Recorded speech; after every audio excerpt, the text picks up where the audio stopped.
ईरानी शहर सरावान में 9 पाकिस्तानी मजदूर कत्ल कर दिए गए। 5 जख्मी। पाकिस्तानी सफीर मुदस्सिर टीपू का ईरान से तहकीकात में ताउन का मुतालबा।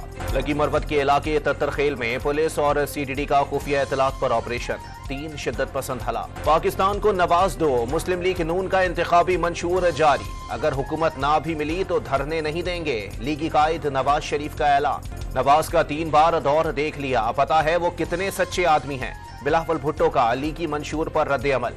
पीपल्स पार्टी ने इंतखाबी मंशूर वेबसाइट पर जारी कर दिया। बिलावल नवाज शरीफ को सिंध का दौरा करवाएं, फिर मनाजरा और मवाजना कर लें। शहबाज शरीफ ने चैलेंज का जवाब दे दिया। तनकीद करने वालों के सूबे में स्कूलों में जानवर बंधे होते हैं। मरियम नवाज का बात। इलेक्शन मैनेजमेंट सिस्टम के इस्तेमाल की तजर्बाती मश्क कामयाब। तर्जुमान इलेक्शन कमीशन के मुताबिक प्रिजाइडिंग अफसरान की जानिब से नताइज की तरसील तसल्ली बख्श रही। और कराची के मलीर एक्सप्रेस वे पर मोटरसाइकिल रेस में 2 नौजवान जान से गए। हादसे की वीडियो सोशल मीडिया पर वायरल। पुलिस का वाक़ये से इजहार ला इल्मी।